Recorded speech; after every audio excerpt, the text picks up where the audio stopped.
Amén. Gloria a Dios, gloria sea al Señor. Una vez más, mis amados hermanos, los saludo a cada uno de ustedes en el precioso nombre de nuestro Señor Jesucristo, a quien sea la gloria, a quien sea la honra, a quien sea la alabanza por todos los siglos de los siglos. Muy contento de poder estar una vez más, mis amados, delante de ustedes con temor y temblor, delante del Señor, para poder suplicar su gracia, que Él me conceda su gracia, que Él me conceda la capacidad de poder transmitir su palabra de una manera clara para que podáis vosotros ser edificados por medio de ella. Así que rápidamente, mis amados, quiero poder continuar un tema que hemos estado desarrollando los domingos pasados, ¿okay? Acerca de un tema que habíamos puesto como título, los caminos del Señor. Amén. Los caminos del Señor. Hemos leído, hemos estudiado en esos domingos pasados que cuando Dios, hermanos, sacó a su pueblo Israel de la tierra de Egipto, de la esclavitud, de ese sistema pagano, de ese sistema de opresión, de ese sistema de idolatría, de ese sistema en los cuales ellos se encontraban, el pueblo de Dios se encontraba bajo el yugo de un rey malvado, de un rey pagano. Dios los libera por medio de Moisés, los saca, hermanos, por medio de señales, de prodigios, de milagros, y los conduce a través del desierto, viendo los israelitas las obras maravillosas del Dios Todopoderoso. Dios, cuando se reveló, hermanos, como hemos hablado en muchas ocasiones, no se revela a un solo hombre, sino que este es lo que caracteriza, hermanos, al pueblo de Israel. Mientras que los dioses de los otros pueblos o las religiones de las otras naciones que los hombres se inventaban, eran revelaciones individuales, eran revelaciones a las que Dios supuestamente, ¿no? El Dios que sean, a lo que ellos creían, se les manifestaba o se les aparecía, ya sea en sueños o por medio de una visión, a individuos en forma particular. Pero más sin embargo, el Dios verdadero, el Dios único y verdadero, se va a manifestar a toda una nación. Los conduce hasta el monte Sinaí a través de señales, prodigios, maravillas, sustentándolos con el agua en medio de sus necesidades, con el maná, hermanos, sustentando el hambre de los israelitas de su pueblo, hasta que después llegan a Horeb, el monte del Señor, al Sinaí. Y ahí el Señor, hermano, les entrega su palabra, les entrega sus mandamientos. ¿Con qué finalidad? ¿Con qué finalidad, hermanos, Dios saca al pueblo de Israel de la tierra de Egipto? No solamente para conducirlos a una tierra diferente, a una tierra que Dios había prometido a sus siervos Abraham, Isaac y Jacob, que era la tierra de Canaán, conocida como la tierra prometida. No solamente el Señor era el deseo de que ellos cambiaran el estilo de vida en el sentido de que si antes vivían bajo la opresión como esclavos, vivían afligidos como esclavos, vivían bajo el látigo de Faraón como esclavos, sin poder hacer ellos su propia voluntad incluso, sino haciendo la voluntad, hermanos, de este rey malvado, porque esa era la condición de un esclavo. Un esclavo no tiene voluntad propia, un esclavo hace la voluntad de su amo, pero en este caso era un amo malvado, un amo, hermanos, que los oprimía, que los tenía, hermanos, todo el día, dice las Escrituras, pisando barro con paja para hacer estos adobes, para construir las ciudades del reino de Faraón, que es figura del diablo, que es figura del enemigo de nuestras almas. Entonces, hermanos, pero Dios no solamente saca a su pueblo para que ellos pudieran tener una mejor vida, una vida próspera, porque eso era Canaán, una vida de prosperidad, una vida donde ellos ya no iban a vivir una vida afligida, una vida de sufrimiento, de llanto, de duros trabajos. Era una vida, hermanos, de paz, era una vida de bendición. Pero no solo, sino que el propósito de Dios en medio de todo eso era que Israel primeramente conociera a Dios. Por eso que antes de que Dios introdujera al pueblo de Israel a la tierra de Canaán, antes de que ellos llegaran a Canaán, diríamos que a la mitad del camino, aproximadamente, Dios se les va a manifestar. ¿Recuerdan ustedes la enseñanza que el Señor nos dio por medio de nuestro hermano Wilbur acerca de cómo, hermanos, se escuchaba, ¿verdad? Cuando Dios descendió aquí en el monte Sinaí, se escuchaba el sonido de los shofares, que son el cuerno de carnero, ¿verdad? A manera de trompetas, se sonaba y era terrible lo que ahí se escuchaba. Y esos cuernos de shofares, pues de cuernos de carnero, que son los shofares, los sonaban, hermanos, los ángeles. Entonces, hermanos, era algo maravilloso, era algo glorioso que ellos habían vivido, que ellos habían visto. Entonces, Dios primero quiso que su pueblo le conociera. Que su pueblo, hermanos, conocieran quién era el Dios que los había sacado de la tierra de Egipto. Ellos oyeron su voz. Ellos, hermanos, escucharon cuando Dios hablaba en el monte Sinaí y cómo ese monte, hermanos, retumbaba. De manera que ellos decían, estamos aterrados. E incluso Moisés mismo dice, estoy aterrado.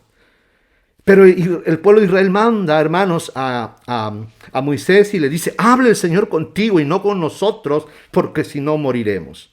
Y es ahí donde el Señor, hermanos, después de haberse manifestado, después que ellos vieron su gloria, después que ellos oyeron su voz que retumbaba en el Sinaí, y era algo glorioso, hermanos, que hermanos, no sé si en toda la historia del pueblo de Dios se volvió a repetir una cosa semejante, una manifestación de Dios de esa naturaleza, es que Dios quería que su pueblo primeramente lo conociera. ¿Quién era Él? El Dios Santo, por eso que prohibió incluso que los israelitas y que ni siquiera un animal podía acercarse o tocar, hermanos, las orillas, por así decirlo, de aquel monte Sinaí donde Dios se estaba manifestando y estaba usando ese monte como si fuera su trono. Era una manifestación gloriosa donde Dios había descendido y como que ese monte, esa montaña llamada el Sinaí, era su trono donde Dios se sentaba. Entonces por eso que nadie podía acercarse. ¿Por qué? Porque Dios es santo. Dios es un Dios santo, glorioso. Entonces Dios manifestó, hermanos, de esta forma su presencia. Manifestó, hermanos, y se dio a conocer al pueblo de Israel quién era Él. Recuerda, hermanos, que esto es tremendo porque es lindo, hermano, estudiar el libro del Éxodo, porque cuando usted lo estudia, usted va a ver, hermanos, cómo los egipcios, por ejemplo, ellos, hermanos, adoraban para ellos todo era Dios. Todo era Dios. Ellos adoraban y tenían como dioses a todos por así decirlo, a todos los seres vivos. Incluso a los más repugnantes. Para darles un ejemplo, para ellos Dios no solamente era el sol, la luna, ¿ok? No sabe porque está el dios Ra, que es el sol, sino que también tenían como dioses, por ejemplo, al chacal o al perro, representado por el dios Anubis. Tenían también, hermanos, a la lechuza o al búho. También, hermanos, ellos adoraban como dioses al cocodrilo. Adoraban como Dios al becerro. Adoraban como Dios a la rana. Adoraban como Dios, hermanos queridos, aunque usted no lo crea, incluso hasta las moscas, a las pulgas, al polvo de la tierra. Para ellos todo era Dios. Era como una especie de lo que hoy conocemos como el panteísmo. El panteísmo es la creencia de que todo lo que nos rodea es Dios. Un árbol es Dios, el sol es Dios, la tierra misma, por eso la Pachamama, ¿verdad? Es Dios. Todo es Dios. Entonces, esa era más o menos la creencia que los israelitas tenían, que los egipcios tenían. Para ellos todo era Dios en Egipto. Entonces ellos, por eso, hermanos, que Dios cuando desciende, el Dios verdadero, el Dios creador de los cielos y de la tierra, se va a manifestar, hermano, y va a enviar sus juicios contra aquel pueblo pagano que había oprimido a su pueblo Israel y que adoraba infinidad de dioses, al gato, al cocodrilo, hermanos, adoraban a todo, a la langosta. Y es por eso que Dios con las plagas va a juzgar a los dioses egipcios, para demostrarle que aquellos a quien ellos adoraban y creían que eran divinidades, que eran dioses, no eran nada.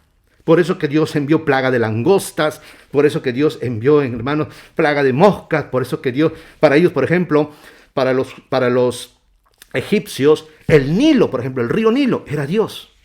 Por eso que Dios, hermano querido, ¿qué hizo? Convirtió las aguas del río Nilo en sangre. Ellos creían que hasta la pulga era Dios, por eso que Dios, hermanos, levantó del polvo de la tierra y saltaron pulgas del Nilo, salieron ranas, porque ellos adoraban a la rana como un dios. Y así Dios fue juzgando a los dioses egipcios. Pero más sin embargo, Dios se va a dar a conocer a su pueblo Israel. En el desierto, ahí se manifiesta y le muestra a ellos quién es el Dios verdadero, quién era el Dios de sus padres Abraham, Isaac y Jacob, ¿Quién era ese Dios que había creado el cielo, la tierra y todo lo que en ellos hay? Pero después de manifestarse, después de tener esa maravillosa teofanía, que es una manifestación visible de Dios en el Sinaí, Dios les hace conocer al pueblo de Israel el segundo propósito para el cual Dios los había sacado. No solamente para que lo conozcan a Él, por eso que el primer mandamiento de los 10 mandamientos, ¿okay?, de las 10 palabras, así se conocen, lo primero que Dios empieza a decir es lo siguiente: yo soy Yahvé tu Dios, que te sacó de la tierra de Egipto. Yo soy Yahvé tu Dios. Yo soy Yahvé, el Dios tuyo, que te sacó de la tierra de Egipto. Él se da a conocer de una manera como un Dios personal. Por eso, hermanos, que una característica que tenía el pueblo de Israel y que los otros pueblos lo reconocían de muchas maneras, y es por eso que la fama del Dios de Israel, del nombre del Dios de Israel, se conoció en todos los términos de la tierra. Era de que, ¿qué nación tenía un Dios tan cerca de ellos como lo tenía Israel? Ningún Dios, hermanos, ninguna divinidad de los otros pueblos tenía un Dios cercano como lo tenía el pueblo de Israel. ¿Qué quiere decir esto? Que Israel podía tener comunión íntima, podían conocerse, había manifestado de una manera gloriosa en el monte Sinaí. Y Dios mismo le dice: yo soy Yahvé tu Dios, que te sacó de la tierra de Egipto. Yo soy el Dios que te sacó de la tierra de Egipto. Yo soy el Dios que hizo las señales, los prodigios, los milagros. Yo soy el Dios que humilló a los dioses falsos de los egipcios. Yo soy ese Dios que con mano poderosa abrió el mar en dos. Yo soy ese Dios que te proveyó agua de la roca. Yo soy ese Dios que transformó las aguas amargas en agua dulce. Yo soy ese Dios que te envió maná del cielo. Yo soy el Dios, yo soy tu Dios que te sacó de la tierra de Egipto. Entonces Dios lo primero que quiere es que su pueblo le conozca. Le conozca. Sepan quién es Él. Él no es, hermanos, un Dios de madera. Él no es un Dios de yeso. Él no es un Dios de piedra. Él no es un Dios de oro, de plata. Él no es un Dios de imaginación de hombre. El Dios que usted y yo adoramos es el mismo Dios de Abraham, de Isaac y de Jacob, y es el mismo Dios que se manifestó, hermano querido, de esa manera gloriosa, de esa manera maravillosa en el monte del Sinaí.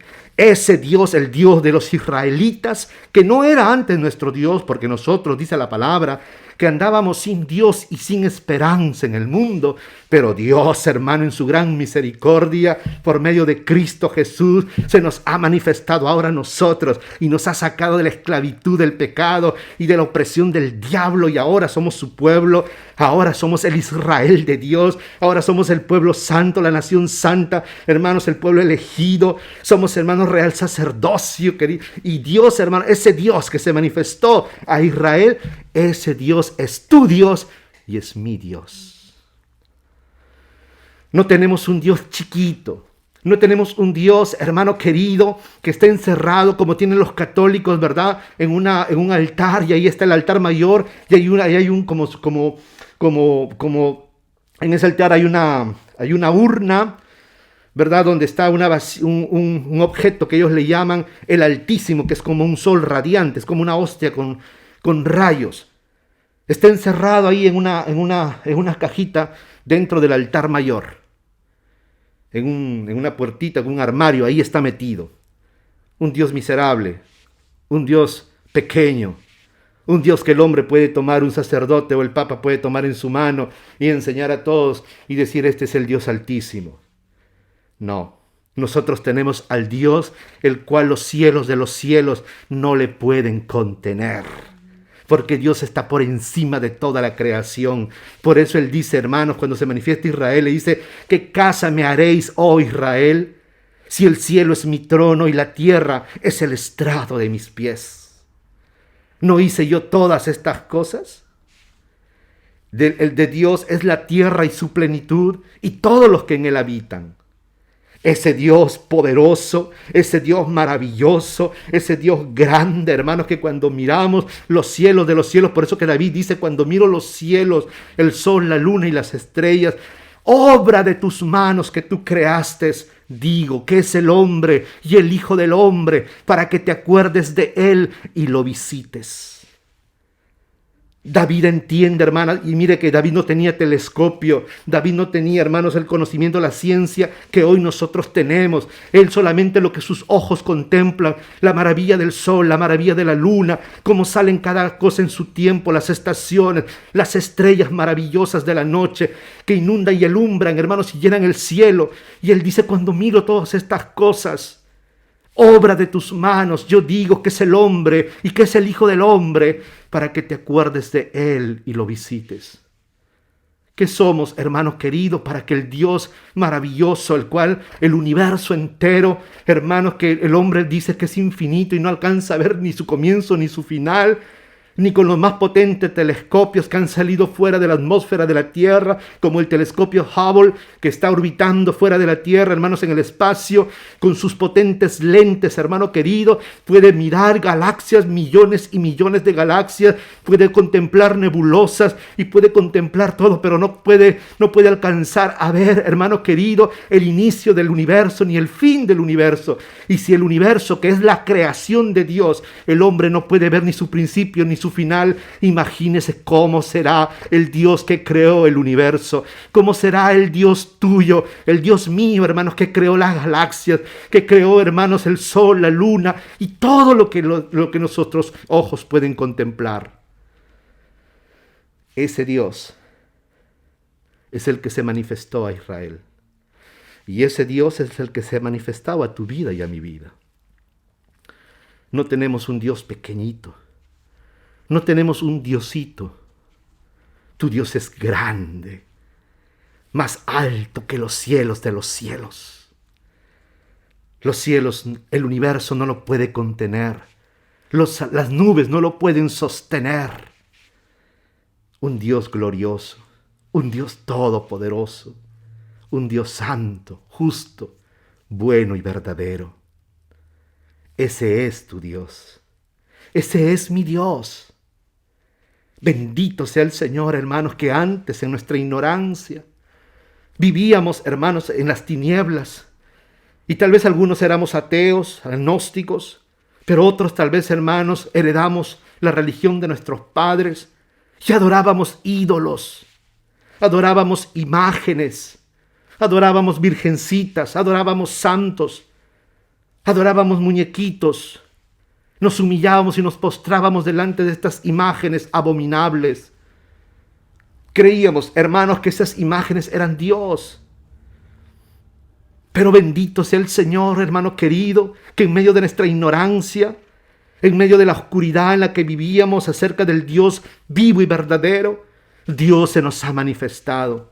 Por eso, hermano querido, tú tienes que entender que no es que tú has cambiado de religión, no es que has pasado de la religión católica o cualquiera que hayas estado, ahora perteneces a la religión evangélica. No. Tú ahora, hermano, tú y yo hemos salido de un sistema donde vivíamos en la oscuridad, en las tinieblas, en el pecado y en la ignorancia del conocimiento del único Dios verdadero, del Dios altísimo, del Dios creador de todas las cosas. El único que habita en luz inaccesible, el único que tiene inmortalidad y al cual ningún hombre ha visto ni puede ver jamás.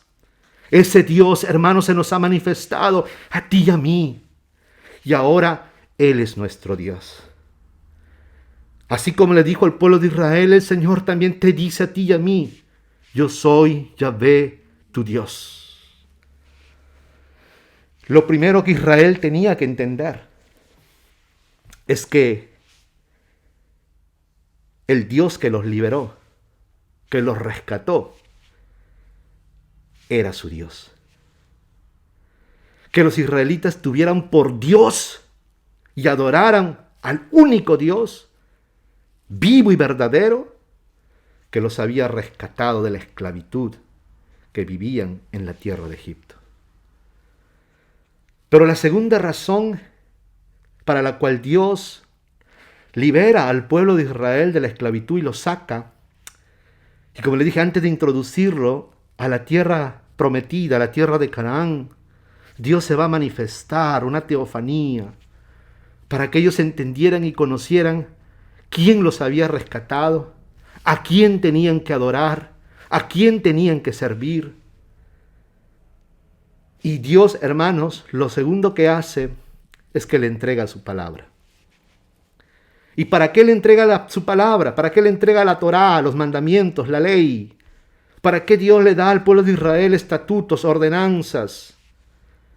Para que el pueblo de Israel andara en los caminos de Dios. No solamente para que supieran quién es Él. No solamente para que ellos comprendieran, hermanos, que quién era el Dios que los había rescatado, sino que ahora Dios, hermanos, les va a dar su palabra para que ellos vivan una vida de acorde al carácter del Dios que los había rescatado de la esclavitud de Egipto. Para que ellos ya no vivieran como vivieron en Egipto. Para que ellos ya no, hermanos, siguieran practicando las cosas que vieron o tal vez practicaron cuando se encontraban en la oscuridad en Egipto como esclavos. Para que ellos no imitaran las cosas que los egipcios habían hecho o hacían, porque ellos vivieron como esclavos por 430 años.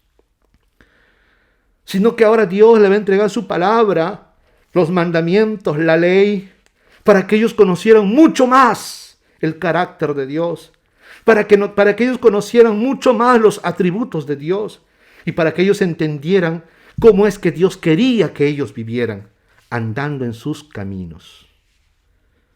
A su nombre, gloria. Gloria a Dios. Entonces vamos a leer nuestro texto. Hebreos capítulo 3, versos 7 al 10 dice de la siguiente manera. Por lo cual, como dice el Espíritu Santo, si oyereis hoy su voz, no endurezcáis vuestros corazones como en la provocación, en el día de la tentación en el desierto, donde me tentaron vuestros padres, me probaron y vieron mis obras 40 años, a causa de lo cual me disgusté contra esa generación y dije, siempre andan vagando en su corazón y no han conocido mis caminos. Este texto, hermanos amados, nos habla justamente del fracaso del pueblo de Israel. No del fracaso de Dios, el fracaso del pueblo de Israel. Donde Dios, hermanos, mire qué tremendo, eso es lo que justamente hablábamos la vez pasada cuando estábamos estudiando el jueves. Qué tremendo, hermanos, es de que el ser humano, o el creyente en este caso, el Hijo de Dios, no viva su vida, en este caso como nosotros como cristianos, en torno a experiencias. Porque si hablamos de experiencias, hermano querido, ¿qué más experiencias gloriosas pudo haber tenido más que usted y yo y juntos, y más que todos nosotros juntos, el pueblo de Israel? Ellos experimentaron, ellos tuvieron, hermanos, vieron cosas gloriosas. Ellos vieron, hermanos, los juicios de Dios a Egipto, las 10 plagas. Ellos, hermanos, mientras ellos estaban comiendo la Pascua en la 10ª plaga, cuando el ángel de la muerte descendió a la medianoche y comenzó a matar a los primogénitos de Egipto, pero saltaba, se pasaba por alto la casa de los israelitas porque estaba untada con la sangre en los dinteles de la puerta, con la sangre del cordero. Y entonces el ángel veía la sangre, veía la señal, por eso es importante las señales. El ángel veía la señal y no entraba, y pasaba de largo. Veía la sangre, no entraba. No veía sangre, no le importaba si era israelita o si era, hermanos, si era egipcio. La señal para el ángel de la muerte, el ángel destructor, era la sangre del cordero. No es que era si era israelita o era egipcio. El ángel veía solamente la sangre. Si había sangre, no entraba. Y no asesinaba, no mataba, no exterminaba a los primogénitos de esa casa, o al primogénito de esa casa. Pero si no veía sangre, aunque hubiera un rótulo que decía esta casa es judía o israelita, el ángel entraba y mataba al primogénito. Ellos vieron, mientras ellos están comiendo, hermanos, la Pascua, el cordero, Están comiendo el cordero asado con hierbas amargas y con panes sin levadura, como el Señor se los había mandado a la medianoche. En todo el territorio de aquella gran potencia que era Egipto, se oía, hermanos, el llanto. Se oían los gritos desgarradores de los egipcios que lloraban a sus muertos, a sus primogénitos. Dios también les estaba pagando de la misma manera como ellos habían tratado a los israelitas cuando exterminaron a los niños arrojándolos al Nilo. ¿Usted se acuerda? Que incluso el faraón mandó, hermanos, de una orden de que las parteras, que cuando veían que era un hijo, si era el hijo varón de las judías, de las hebreas, tenían que matarlo, informar y arrojarlos al río Nilo para que no vivieran. Y así se hizo una gran matanza. Por eso que ahí fue salvado Moisés y por eso le pusieron Moshe. Moshe significa sacado de las aguas. Eso le puso la hija de Faraón. Cuando fue rescatado, vio al niño en esa cesta, ¿verdad?, de juncos que estaba navegando ahí como un barquito, donde ella estaba con sus doncellas, estaba haciéndose tal vez el baño, o estaría refrescándose, no lo sé, pero ahí estaba y vieron que había un niño dentro de esta cestita que estaba flotando y le puso por nombre Moshe, sacado de las aguas, rescatado de las aguas del exterminio, de las aguas del Nilo, que son las aguas del dragón, el río del dragón. Porque ahí vivía también el cocodrilo, que era representado como un dragón, y así lo dice en el libro de Ezequiel. Entonces, hermanos, Dios, mire qué tremendo es eso. Ellos vieron cosas gloriosas. No solamente, hermano, ahí en Egipto, sino cuando salieron, vieron el mar abrirse en dos. Ese gran mar rojo se abrió en dos paredes, hermanos, de agua al costado de ellos, y ellos atravesaron en seco, por en medio de las aguas, por en medio del abismo. Y cuando Faraón y sus ejércitos los están persiguiendo, las aguas se cerraron y exterminaron a todos los egipcios. Tuvieron sed, Dios les da agua. Tuvieron hambre, Dios les da maná y codornices. Vieron cosas y la manifestación, como le he manifestado, más gloriosa es que ven esta manifestación de Dios en forma, hermanos, literal, que desciende, hermanos, al monte Sinaí y escuchan su voz que retumba.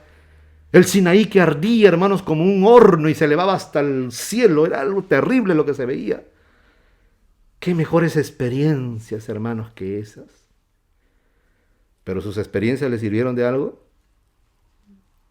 No. Y esto no significa que nosotros no anhelemos tener alguna experiencia o tener experiencias gloriosas con el Señor. Claro que sí. Dios es poderoso, Él es el mismo Dios de ayer, hoy y siempre, Él no ha cambiado.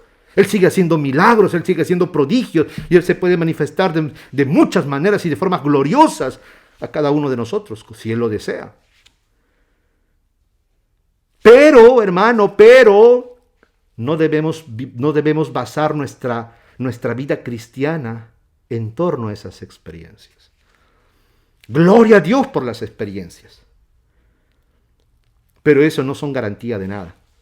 Ninguna experiencia, hermanos, espiritual o ninguna manifestación gloriosa de parte de Dios que usted pueda tener es garantía de nada. Y aquí lo podemos ver. Como las experiencias que ellos tuvieron, hermanos, los milagros, los portentos que Dios hizo de una manera maravillosa, y las cuales ellos experimentaron, las cuales ellos vieron, las cuales ellos palparon, no les sirvió absolutamente de nada. Y por eso, mire, no conocieron a Dios, no sabían quién era Dios, porque usted lo ve. ¿Por qué le digo que no conocieron a Dios? Porque luego, hermano, después que Moisés sube al monte para recibir las tablas de la ley, pasan 40 días y 40 noches y ellos se hacen un becerro de oro, una imagen fundida con las joyas de las mujeres, con los aretes de los niños. Aarón, que mire, qué tremendo, eso es lo que llama mucho la atención, hermano. Aarón, que juntamente con Moisés hizo los milagros, fue Aarón quien arrojó su vara y se convirtió, hermanos, en serpiente. Ese mismo Aarón, hermano de Moisés, a pedido del pueblo y manipulado por el pueblo, le va a levantar, le va a edificar, hermanos, hermanos, a formar con buril un becerro de oro. Y va a proclamar: Israel, este es tu Dios que te sacó de la tierra de Egipto. Y dijo: mañana por la mañana haremos fiesta a Yahvé. Ellos redujeron al Dios creador de los cielos y de la tierra, al Dios, hermanos, que ni siquiera el Sinaí lo podía contener, porque Dios se había manifestado una teofanía por medio de ángeles ahí en el Sinaí, hermanos, algo glorioso. Lo redujeron a un becerro de oro, un ídolo, una imagen que los egipcios adoraban. Y dijeron, y Aarón proclamó y dijo: mañana será fiesta para Yahvé, aludiendo de que ese becerro de oro, esa imagen de fundición, era Yahvé, el Dios que los había sacado de Egipto. Oiga eso.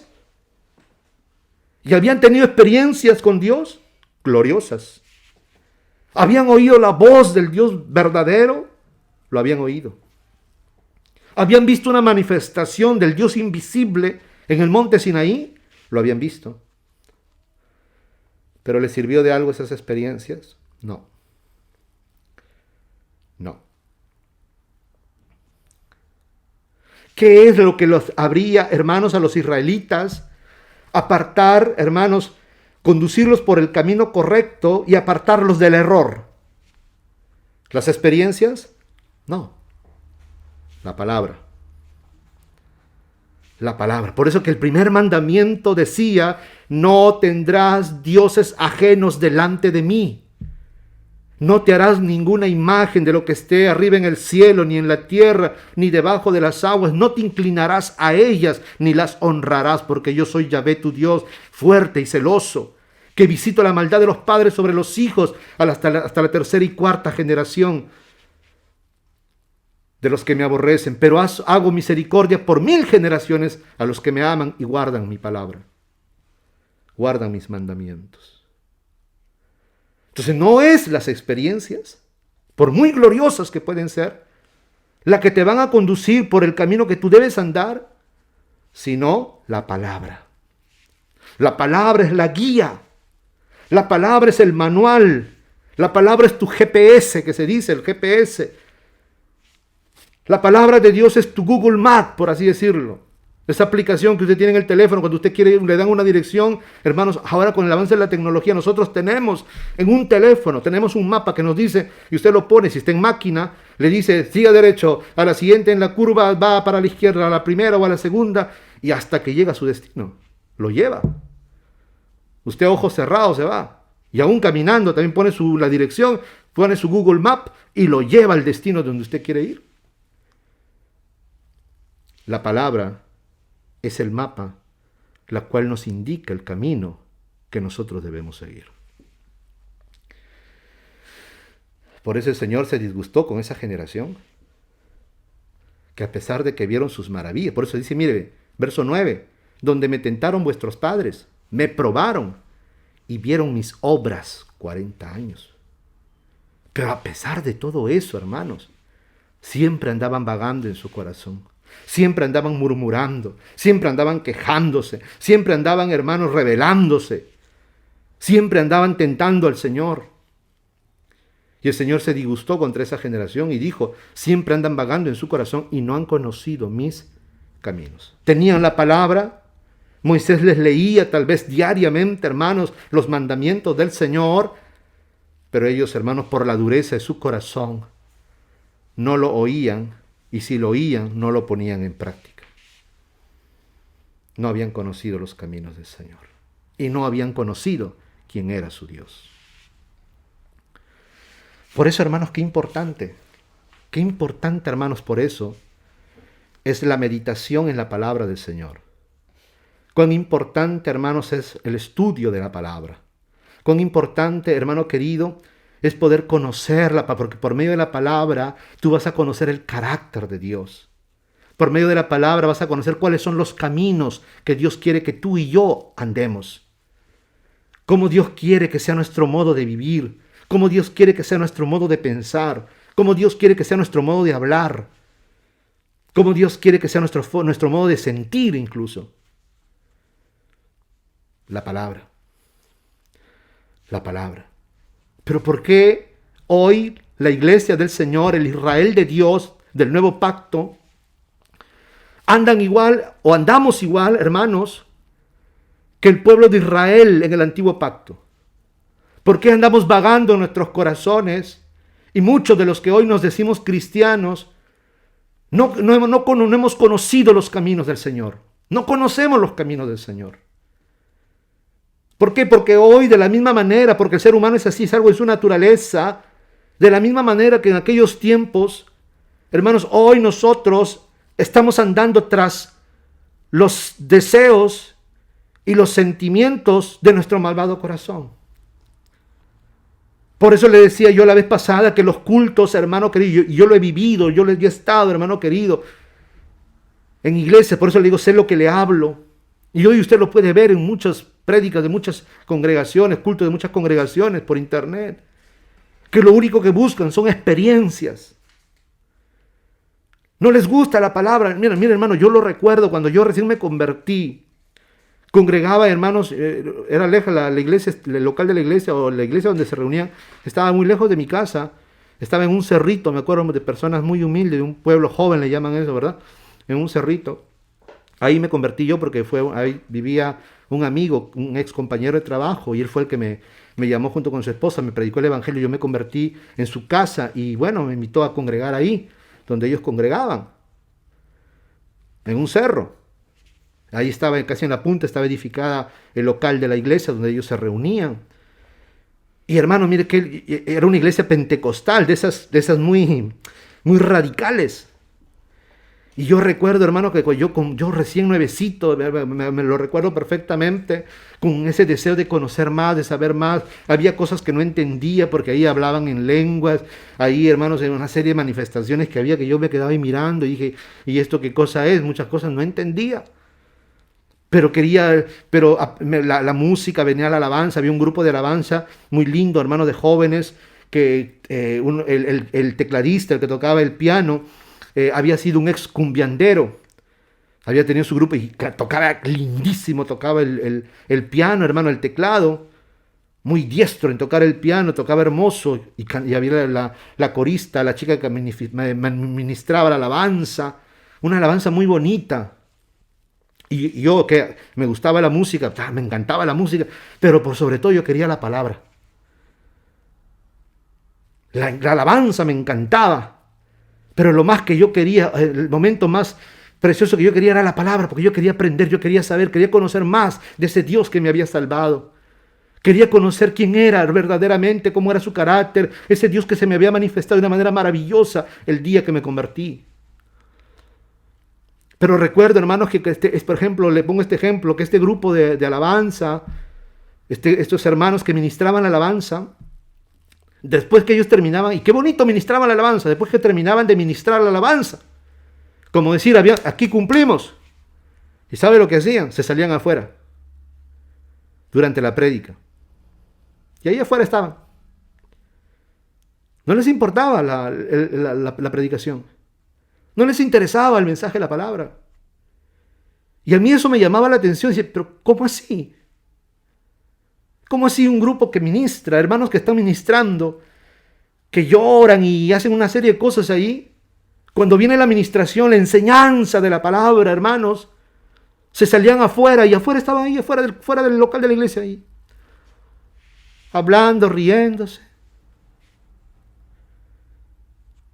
Entonces, las iglesias hoy buscan experiencias. Incluso, es por eso que muchas veces, hermanos, se escucha esa palabrita, ¿verdad? Hoy la alabanza no fue tan bonita. Porque ¿viniste a alabar al Señor o viniste a sentir algo? ¿Viniste a adorar a Dios, a derramar tu corazón delante del Señor? ¿O viniste a escuchar cómo canta el hermano Rodrigo, el hermano pastor, o cuántos gallos se nos escapa, o en qué nos equivocamos, o si la canción fue bonita, nos salió fea?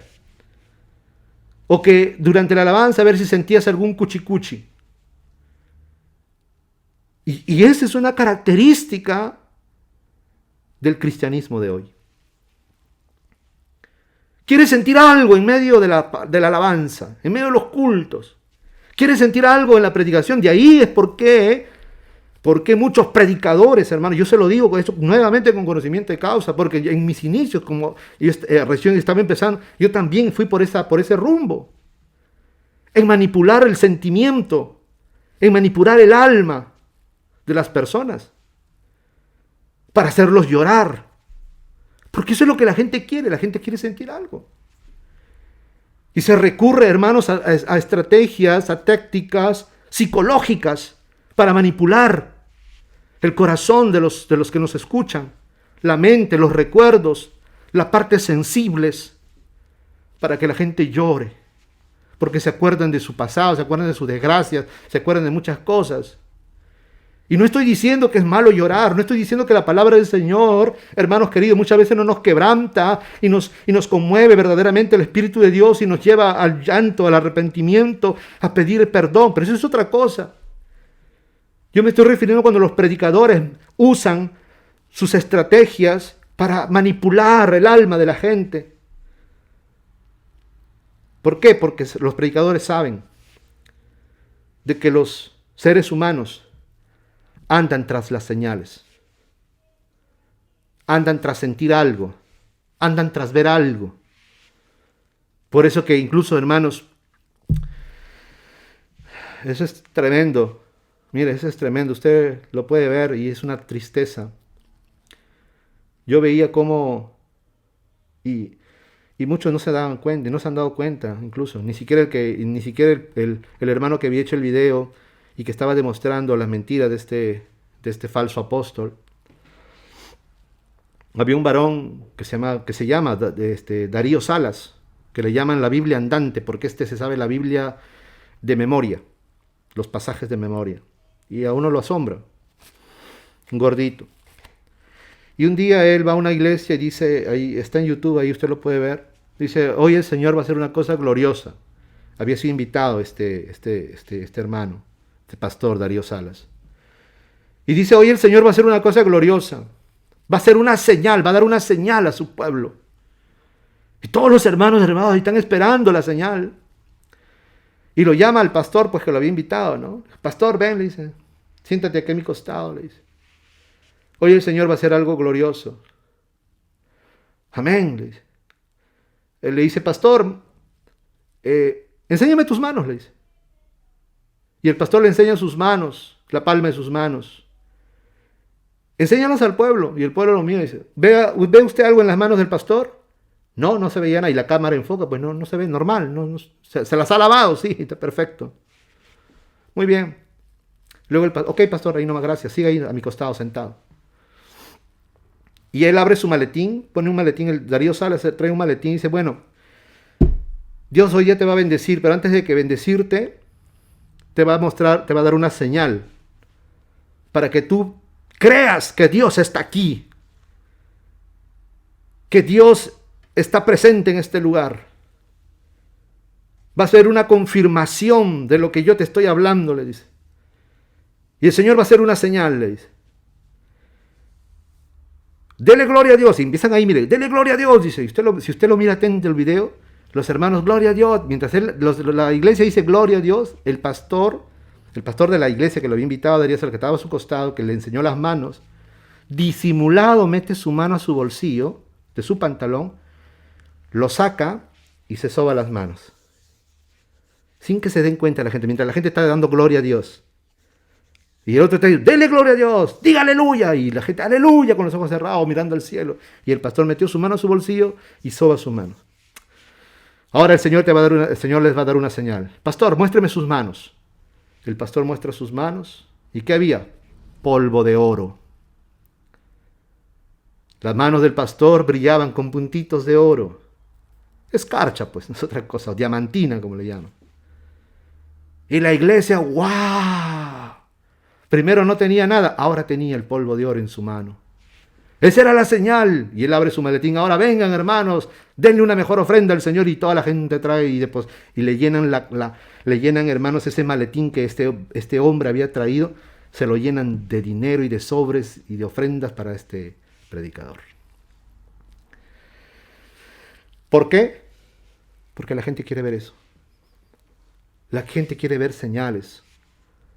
La gente quiere sentir algo. Por eso que están ahí, como les manifesté yo el jueves, estos predicadores que les gusta tirar a la gente al piso. ¿Usted me ha visto alguna vez que yo le ponga la mano y lo quiero tirar al piso? Gracias a Dios, hermanos, nunca lo he hecho. A mí me lo han hecho. He estado en muchas iglesias donde eso practican.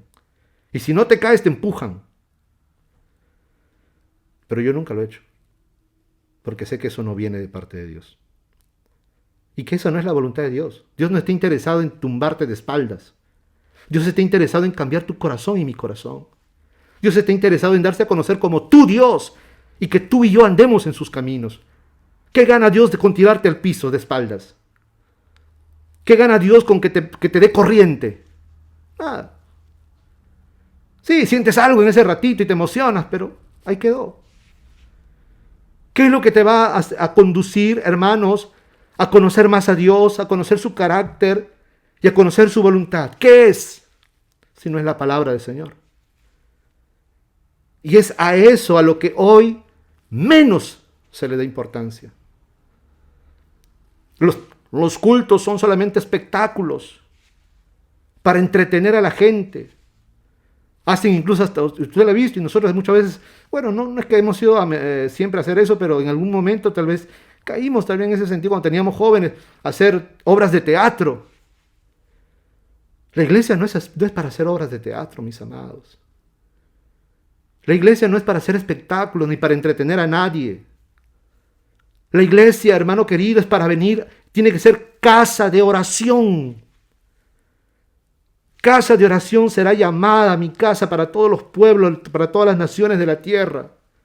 Una casa de oración, un lugar donde se predique el mensaje del evangelio. Un lugar donde haya instrucción de la palabra, enseñanza de la palabra. Esa tiene que ser la iglesia del Señor. Porque es por medio de la palabra que no solamente usted y yo vamos a conocer la voluntad del Señor, sino que es por medio de la palabra que la gente tiene que salvarse. Y por un evangelio genuino, no por un evangelio adulterado, no por un evangelio corrupto, que lo único que ofrecen es beneficios. Dios te va a traer tu marido, Dios te va a traer tu mujer que se fue, Dios va a hacer esto, Dios te va a dar esto, Dios te va a dar esto, Dios te va a dar aquello. No, hermanos.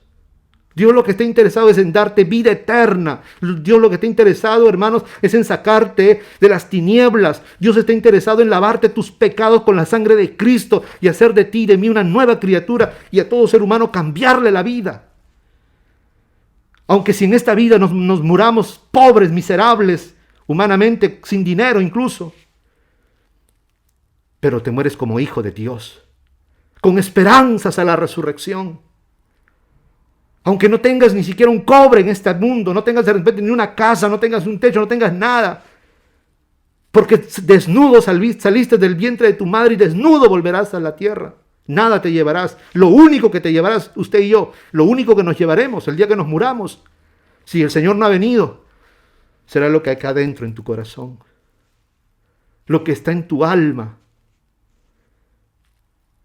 Y por lo que está en tu alma, es que seremos juzgados. Eso nos llevaremos. Por eso, hermanos, qué lindo ese cántico que se cantaba hoy. Señor, haz mi carácter. Haz mi carácter. ¿Y cómo lo va a hacer? ¿Cómo va a ser Dios el carácter suyo? ¿Cómo va a formar el carácter de Cristo en tu corazón y en mi corazón? ¿Cómo lo va a hacer? Entreteniéndonos con teatros, con espectáculos, con señales, con prodigios, con milagros. ¿Será que Judas vio estos milagros? Judas, el discípulo del Señor, uno de los 12, vio cómo Cristo resucitó muertos. Judas vio tantas cosas, lo mismo que los otros 11, pero ahí no se perdió.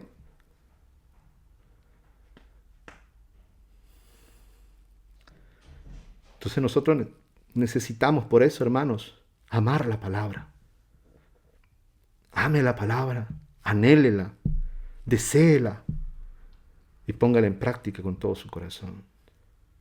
Por eso es que el rey David, en sus últimos momentos de vida, llama a su hijo Salomón, quien va a ser su heredero al trono. Y en Primera de Reyes, capítulo 2, verso 3, le dice: guarda los preceptos de Jehová tu Dios, andando en sus caminos y observando sus estatutos y mandamientos, sus decretos y sus testimonios, de la manera que está escrito en la ley de Moisés, para que prosperes en todo lo que hagas y en todo aquello que emprendas. Mire, hermano, el consejo de un hombre que vivió amando a Dios en medio de sus errores. Y él entendió justamente eso. Si él cometió los pecados que cometió, fue porque se había desviado, había permitido que de alguna manera su corazón lo desviara de los caminos del Señor. Y él experimentó la consecuencia de lo que eso significó. Porque si bien es cierto, hermano, cuando tú y yo no andamos en los caminos del Señor y pecamos y luego nos arrepentimos, Dios nos perdona porque Dios es bueno. La sangre de Cristo nos limpia si nos arrepentimos y nos apartamos de nuestro pecado. Pero muchas veces vamos a tener que cargar con las consecuencias de nuestros actos, con las consecuencias de nuestros hechos. Y David lo supo muy bien. David supo, hermanos, un hombre que amaba a Dios desde muy niño. Por eso que Dios lo eligió cuando él era un pastorcito que pastoreaba las ovejas de su padre ahí en los campos de Belén. Dios lo elige porque él era el ignorado, él era el último. A él no lo consideraban. Y Dios lo va a elegir y lo va a ungir por medio del profeta Samuel como rey de su pueblo Israel, porque Saúl se había apartado de los caminos del Señor y el Espíritu Santo lo había abandonado y un espíritu inmundo había venido, hermano, y lo atormentaba. Pero Dios había encontrado a alguien conforme a su corazón. David. ¿Quién como David? David fue una lámpara para Israel. Cuando David murió, los israelitas dijeron: se ha apagado la lámpara de Israel. David fue una lámpara porque fue un hombre que amó a Dios con todo su corazón. Fue un hombre que propuso en su corazón andar en los caminos del Señor. Pero como todo ser humano, hermano querido, porque así somos seres humanos, hechos de carne, por descuidarse, por en vez de ir a la guerra, usted lo lee, dice: en el tiempo que los reyes iban a la guerra, David se quedó en su palacio a vagabundear. Y mientras estaba ahí en la azotea de su palacio, vio delante de él, en una casa lejana tal vez, o cercana, a una mujer que se bañaba desnuda. La vio, la codició, la mandó a llamar, y era Betsabé, esposa de Urías el Eteo. Y luego se llegó a ella.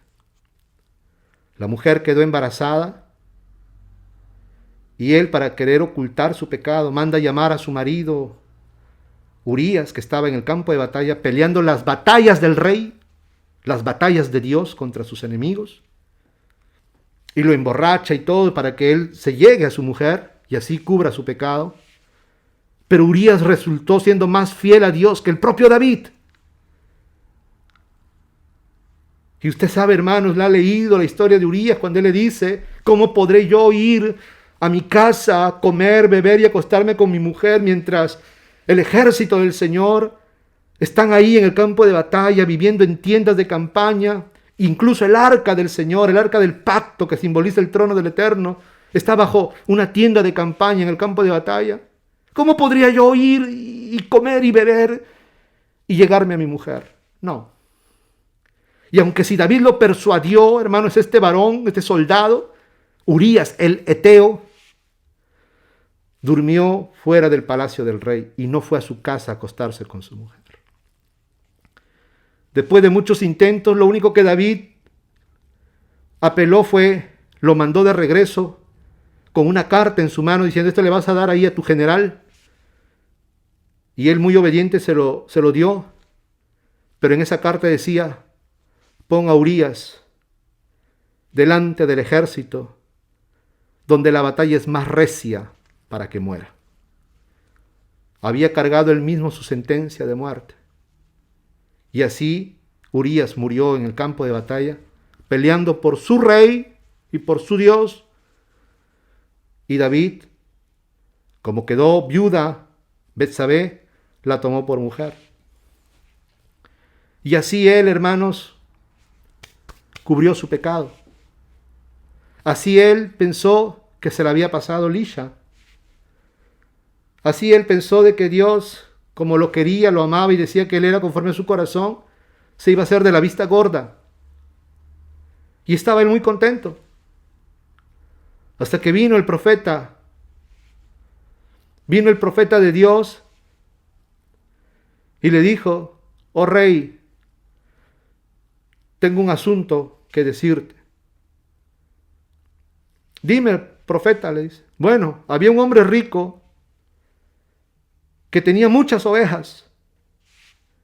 Y había también un hombre pobre que tenía una sola ovejita, la cual amaba como su propia hija y dormía en su pecho. Un día vino un visitante, le dice, al hombre rico, le vino visita. Y este hombre rico, en vez de tomar de sus ovejas para prepararle un guisado a su visitante, mandó que trajeran la única ovejita que tenía el hombre pobre. La mató, la guisó y se lo dio de comer a sus invitados. Dime pues tú, oh rey, ¿qué debemos hacer?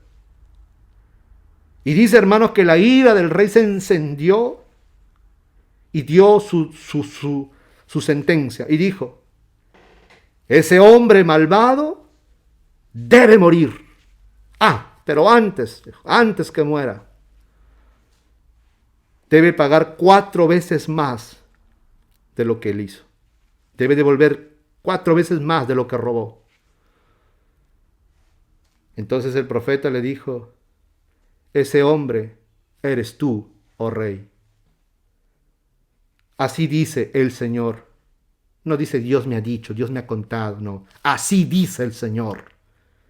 ¿Por qué tomaste a la mujer de Urías, el heteo? Si tú me hubieras pedido, te hubiera dado más cosas que tú anhelabas. Y David, hermanos, dice: ¿moriré? No, le dice.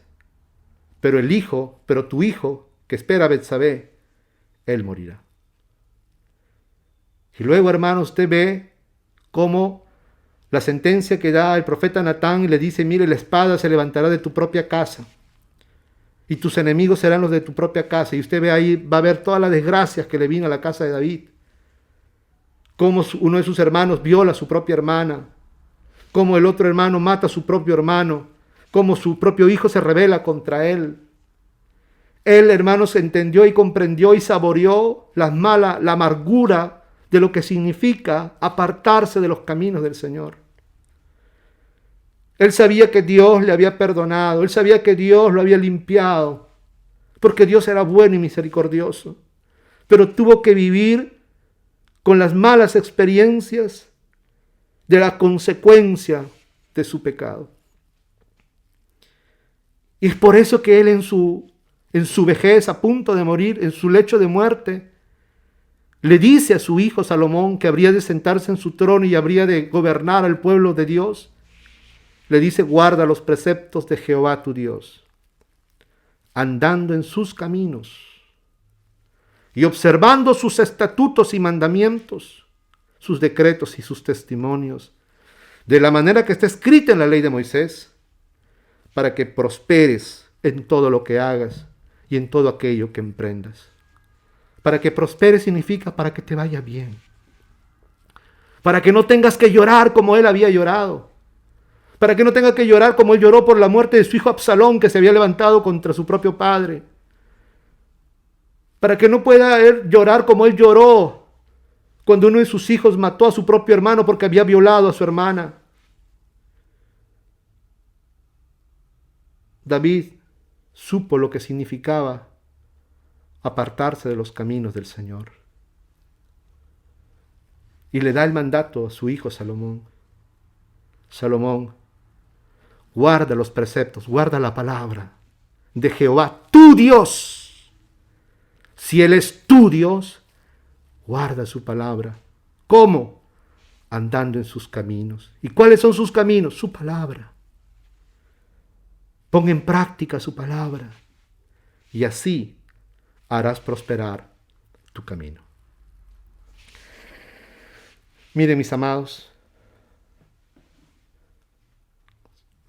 no le compartí lo que quería compartirle, porque estos solamente eran los textos base que íbamos a usar. Hoy íbamos a hablar de un nuevo camino, no un nuevo, sino uno de los caminos del Señor. Habíamos visto el camino de la santidad, ¿verdad? Cuando vimos cuáles son los caminos del Señor, habíamos hablado del camino de santidad, habíamos hablado del camino de la paz, y hoy íbamos a hablar de otro camino, que era, o que es, el camino de la perfección. Pero esto lo estaremos compartiendo, primero Dios, el próximo domingo, si Dios lo permite. Dios sabe qué es lo que necesitamos y Dios nos ha dado, no lo que yo quiero, no lo que yo había pensado, no lo que yo había elaborado, sino lo que Él quería para tu vida y para mi vida. Que el Señor me los bendiga grandemente, mis amados hermanos, y que el Señor nos conceda su gracia, su amor, su misericordia y su poder para poder andar en sus caminos. Que el Señor me los bendiga en el nombre de Jesús. Amén.